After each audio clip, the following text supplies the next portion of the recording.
Bonjour mes chers futurs coachs, bienvenue dans cette nouvelle vidéo dans laquelle, après avoir parlé ensemble de savoir pour qui et pourquoi est fait le coaching, nous allons parler maintenant de quelque chose de vraiment important, quel est le rôle et la posture du coach.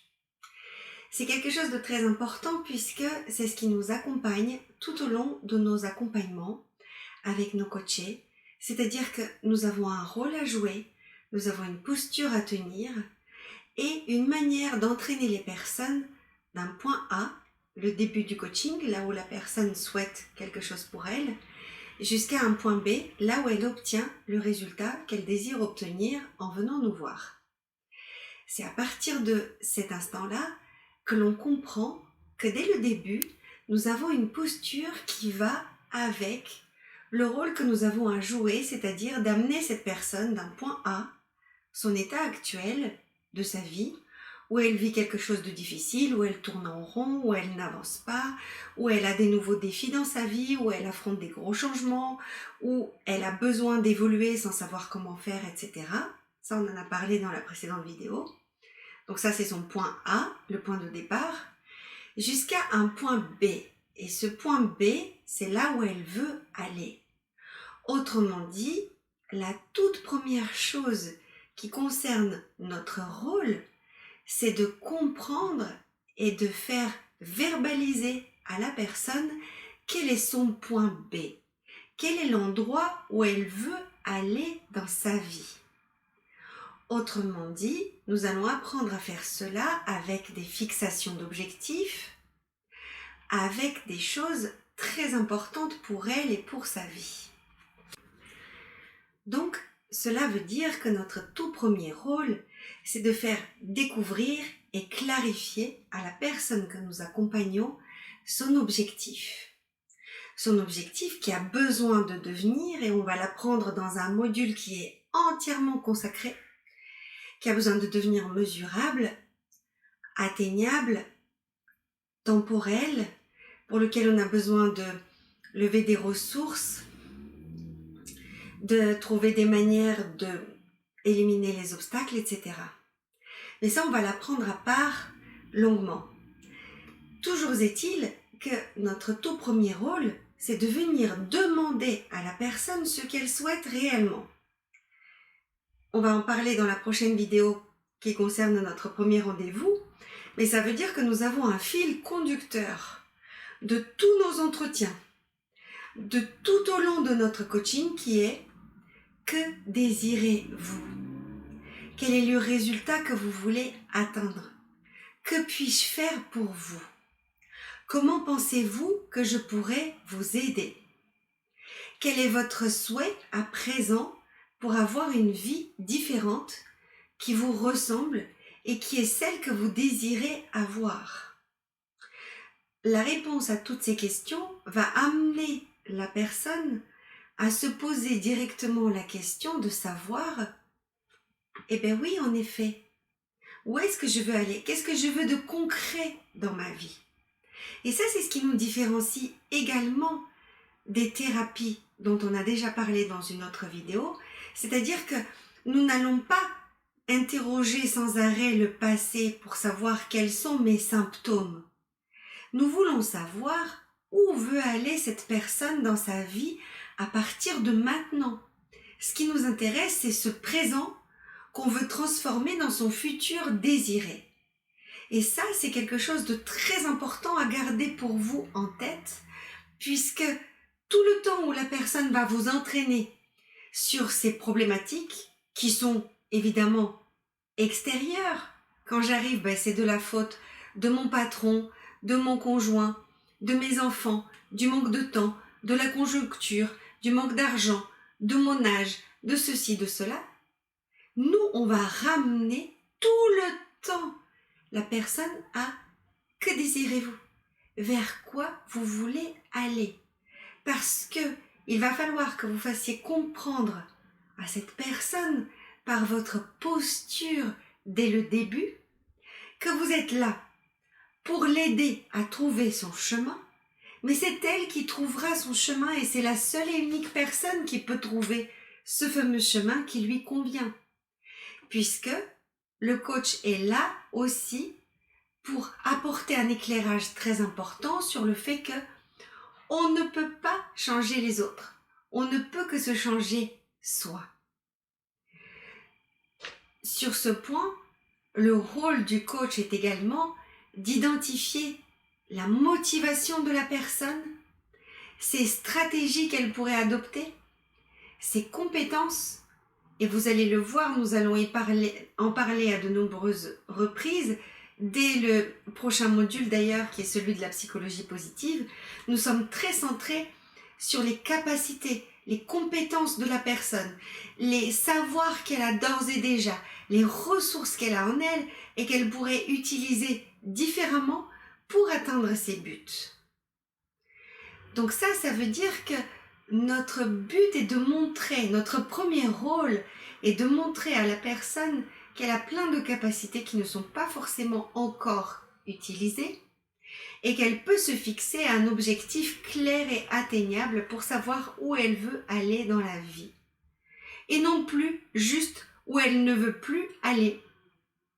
Et non plus juste dans la plainte, dans un rôle de victime. On en parlera beaucoup lors de prochains modules quand on va parler de jeux psychologiques, de jouer à la victime, de la vie, des relations, de la conjoncture et de tout le reste, parce que ce n'est pas quelque chose qui est aidant pour la personne. Ce qui est aidant, en revanche, c'est de faire en sorte que cette personne devienne l'auteur de sa vie. Et pour cela, pour qu'elle puisse devenir l'auteur de sa vie, là où jusqu'à maintenant elle se sentait en difficulté, elle a besoin tout d'abord de vous, dès le début, dans une posture d'écoute, d'empathie, de bienveillance et de non-jugement. Je vais y revenir, point par point, pour aller regarder ensemble tout ce qui concerne notre posture depuis le départ. Nous allons apprendre ensemble à écouter activement lors d'un prochain module. Ici, je voudrais simplement vous dire que l'écoute active, c'est notre posture dans laquelle nous ouvrons grand nos oreilles et grand notre cœur. Je vous ai mis une image pour comprendre ce que c'est l'empathie et sa différence avec la sympathie et la compassion. Nous sommes en empathie avec la personne que nous accompagnons. C'est-à-dire que, j'aime beaucoup cette image que vous trouverez après la vidéo, si une personne se trouve au fond du trou, l'empathie fait que je vais lui lancer une corde, que c'est à la personne de s'attacher. Et là, je vais la tirer. Mais il va falloir qu'elle grimpe aussi pour sortir de son trou. La sympathie consisterait, elle, à me jeter moi aussi dans le trou avec elle pour pleurer ensemble sur son sort. Et la compassion serait, je prends une chaise, je m'assois en haut, là où je peux la regarder au fond du trou et de dire « Oh ma pauvre, comme il t'arrive des misères ». Vous comprenez que ces deux autres attitudes ne sont en rien utiles pour que la personne sorte de ses difficultés, autrement dit, du trou dans lequel elle se trouve. L'empathie est pour nous la manière d'aider la personne à exprimer ce qui est difficile pour elle, à se sentir écoutée, en toute bienveillance et sans aucun jugement de notre part. Parce que nous ne sommes en rien le juge de ce qui est bien ou de ce qui est mal. Nous sommes celle qui aide la personne à aller là où elle le souhaite. Si elle souhaite prendre confiance en elle pour être dans un travail où elle va gagner 150 000 € par mois en vendant je ne sais quel type de rêve et que ça ne correspond pas à nos valeurs, nous n'avons pas à juger ce choix. En revanche, nous avons une éthique. Et si quelque chose que la personne nous demande et qui est son propre objectif, c'est contraire à notre éthique, à nos valeurs ou que nous voyons que nous ne serons pas en mesure de l'aider, là, ça voudrait dire que la bienveillance, le non-jugement qui s'applique et cette ouverture d'esprit viennent dire que je ne suis pas la bonne personne pour se coacher et que j'ai besoin de l'adresser à quelqu'un d'autre ou de simplement lui dire que non, là, dans cette situation, moi, je ne peux pas l'aider. Ça, c'est notre posture de neutralité bienveillante. Je ne prends pas parti pour dire ce que vous faites est bien, ce que vous faites est mal. Simplement, j'écoute et je suis dans une posture également de tri sur l'autre. C'est pareil, je vais développer le tri sur l'autre dans un prochain module, mais le tri sur l'autre, simplement pour vous l'effleurer ici, dans notre posture, le tri sur l'autre, ça veut dire que je fais en sorte de comprendre l'autre, de me centrer sur ses besoins, d'écouter derrière les mots, d'être en connexion avec. Si la personne vient et me dit « Oh non mais, je suis effondrée, mon amoureux vient de me quitter, il m'annonce que il était malheureux avec moi, etc. » Le tri sur l'autre ne consiste pas à venir dire « Oh mais il y a des choses plus graves ». Le tri sur l'autre voudrait dire « J'entends le verbe, je suis effondrée ». Ce qui veut dire que pour la personne, c'est quelque chose qui prend une grande importance et j'en tiens compte. Et là, je vais pouvoir lui demander « Et qu'est-ce que vous souhaiteriez ? Quel est l'état d'être aujourd'hui qui vous permettrait d'aller mieux ? Qu'est-ce que vous voudriez ? Qu'est-ce que vous attendez de nos échanges, de nos séances pour pouvoir avancer sur un chemin qui soit le bon pour vous ?» Et là, je laisse la personne décanter. Ce tri sur l'autre veut dire j'écoute derrière les mots, je comprends l'importance des choses et je fais en sorte que la personne puisse elle-même répondre d'elle-même à ce qu'elle souhaite exactement, à ce vers quoi elle voudrait cheminer. Et si, au début, ce qui ressort de tout cela, c'est juste de l'intensité émotionnelle, le coach est là pour l'aider à une libération émotionnelle.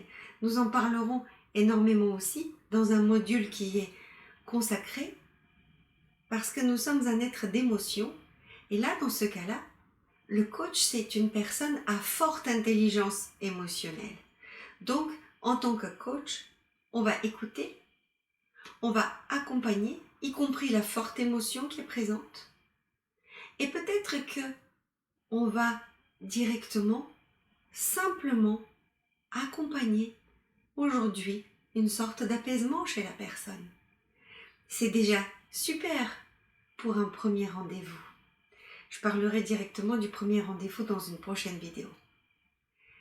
Ça veut dire que le coach a pu, en tri sur l'autre, écouter ce que l'autre avait à dire, contrairement au tri sur soi où je juge à travers mon propre filtre et qui est de dire « Non mais votre amoureux qui vous quitte, c'est pas grand-chose et il y a des choses plus graves dans la vie. » Peut-être pour moi c'est le cas, mais en étant en tri sur l'autre, je comprends que pour la personne aujourd'hui, c'est très grave et très important. Et donc je suis à l'écoute de ça. Ensuite, le coach, dans sa posture, est celui qui propose des exercices. Le coach est un leader. Il entraîne la personne à devenir l'auteur et l'acteur, l'actrice de sa vie. Le coach n'entraîne pas des gens passifs. Le coach entraîne l'autre à devenir actif, à réaliser entre les séances de petits objectifs, à faire des exercices, à se lancer des défis, à les accomplir, à aller les évaluer, à répondre à des questions, à se poser des questions différentes. Et là, ça veut dire que le coach, il a cette posture de leader qui est celui qui entraîne l'autre à faire quelque chose. Ce qui veut dire que le coach est là pour cultiver de la motivation. Et ça, c'est un de nos grands leviers. Nous allons en parler dans un autre module. Entraîner de la motivation chez l'autre, c'est en soi déjà un grand défi.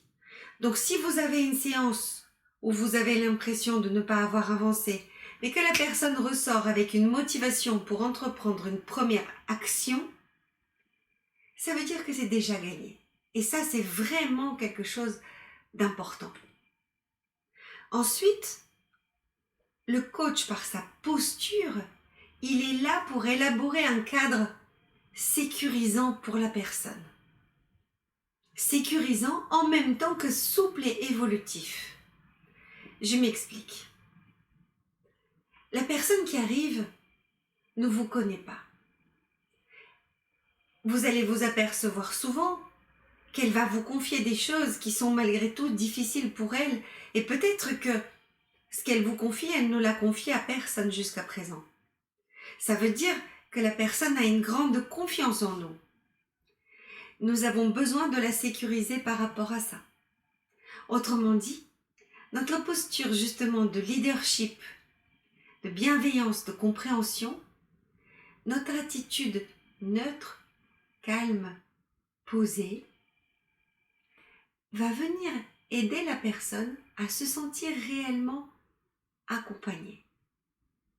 Imaginons qu'il s'agisse d'une personne très agitée qui vient me voir, qui va vraiment mal aujourd'hui, qui est même limite au bord des larmes, pour qui tout est très difficile. Si je suis juste posée là, calmement, à l'écouter, et à simplement lui dire « Je comprends que ce que vous vivez est difficile. Je comprends à quel point vous vivez des émotions intenses. Et je suis là pour que vous puissiez avancer et les résoudre. Je suis là à votre écoute et à votre disposition pour que vous puissiez avancer sur votre chemin. Je suis là pour vous y aider. » Là, la personne, elle a simplement senti ma voix calme et posée, ma présence bienveillante, mon ouverture de cœur, mon ouverture d'esprit qui vont lui permettre de se sentir réellement accompagnée, comprise, écoutée. Ensuite, ce cadre sécurisant est souple puisque nous sommes là au service de notre coaché. Ce qui veut dire qu'il n'y a jamais deux séances identiques. Chaque séance est unique et différente. Elle est différente parce que elle s'adresse et elle s'adapte à chaque personne d'une manière unique. Ça veut dire aussi que il n'y a pas de prévision pour dire à la première séance on fera telle chose et à la deuxième telle autre et à la troisième telle autre. Nous allons adapter nos séances aux besoins de la personne au fur et à mesure, même si nous avons une ligne directrice. Et là-dessus, je voudrais vous dire justement que un bon coach, dans sa posture, il est adaptable. Il développe une agilité d'esprit dans laquelle il n'y a pas de formule mathématique de 1 plus 1 ça fait 2. Ça veut dire que à chaque situation, il y a des réponses différentes. Et les réponses, elles se font en fonction du feedback que je reçois, en fonction du retour que j'ai de la part de cette personne et qui me dit « ça fonctionne, ça ne fonctionne pas ». En PNL, on va éditer une règle très simple. Test, operate, test, execute. Ça veut dire quoi? Je teste quelque chose, je propose un exercice, je vois ce que ça donne, je reteste et en fonction de ça, je décide, je continue ou je continue pas. Si ça donne des résultats, je continue. Si ça ne donne pas de résultats, je fais autre chose. Si les résultats sont mitigés, je fais en sorte de comprendre ce qui fonctionne et ce qui dysfonctionne pour pouvoir l'adapter à la personne. Autrement dit, il n'y a jamais une réponse universelle par rapport à une difficulté. La réponse est toujours unique, individuelle et adaptée à la personne. C'est la raison pour laquelle le coach est là pour élaborer des stratégies efficaces, évolutives et adaptées à la personne. Le coach est un stratège, mais c'est comme une partie d'échecs. Il y a les règles du jeu, mais elles sont appliquées de manière différente à chaque partie de jeu. Et le coaching, c'est la même chose. On pourrait parler de la même chose à tout ce qui s'applique au vivant. On pourrait parler d'un jardin. Vous avez de multiples graines de fleurs, par exemple. Vous allez toutes les semer, à peu près aux mêmes endroits, au même moment. Il y a pourtant des graines qui vont pousser et d'autres non. Il y a des graines qui vont pousser tout de suite, très vite, d'autres qui vont mettre un certain temps. Autrement dit, ce n'est pas parce que nous plantons des graines positives dans l'esprit des personnes qu'elles poussent tout de suite. À nous de cultiver aussi un lâcher-prise suffisant pour pouvoir justement faire en sorte que la personne trouve ses propres réponses et ses propres solutions. Pour résumer, le coach est une personne positive, inspirante, un vrai leader qui entraîne par sa posture et par son état d'être. Je vais en parler en psychologie positive, c'est-à-dire que nous respirons la positivité. Le coach est aussi une personne sur laquelle on peut compter. Avec notre coaché, nous sommes une sorte de binôme. Je ne suis pas un sachant et donneur de leçons pendant que l'autre n'est rien. Nous sommes sur un pied d'égalité. Simplement, par rapport à la difficulté que rencontre cette personne dans sa vie, je suis capable de lui proposer des outils, des questionnements, des exercices, d'autres manières de voir la situation qui puissent l'aider à cultiver un autre regard, à avoir du détachement, à fixer un objectif, à le réaliser, à sortir de ses émotions, à pouvoir comprendre ce qui se joue pour elle et à avancer en conscience. Ça, c'est ce que fait le coach. Le coach n'est pas un trouveur de solutions. Le coach est celui qui aide la personne à trouver ses propres solutions. En cela, j'aimerais vous dire qu'un vrai leader, qui a besoin d'être le coach, n'est pas celui qui crée le plus de suiveurs. C'est celui qui crée le plus de leaders à leur tour. Autrement dit, nous sommes là pour que les personnes retrouvent les propres clés de leur vie, les propres clés de leur bonheur, pour qu'elles deviennent véritablement auteurs et acteurs de leur vie, pour qu'elles avancent en toute autonomie, parce que notre job consiste à faire en sorte que les personnes deviennent autonomes pour avancer sur leur chemin. Vous voyez que notre rôle est important, vraiment important, en même temps que nous ne faisons rien. Si la personne a un chemin à faire, le coach est celui qui tient la lanterne, qui éclaire le chemin et qui dit « Hé, mais regarde, il y a encore des directions que tu n'as pas encore explorées. Vas-y, tu peux avancer. » Le coach est celui qui va éclairer le chemin, qui va encourager, qui va avoir cette posture positive. Mais ce n'est pas celui qui avance sur le chemin. Celui qui avance sur le chemin, c'est la personne. Et ça me rappelle une fameuse phrase d'un coach avant l'heure, de quelqu'un d'incroyable qui avait dit un jour « Lève-toi et marche ». C'est exactement le rôle du coach. Lève-toi et marche.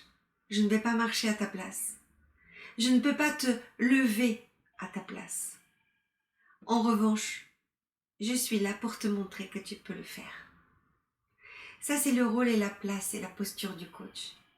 J'espère que cette vidéo vous permettra déjà d'aller voir de quelle manière vous pouvez être ce coach positif et inspirant. Et je vous retrouve quant à moi dans notre prochaine vidéo pour vous parler cette fois-ci de notre premier rendez-vous qui est extrêmement important. Je vous retrouve dans la prochaine vidéo avec joie.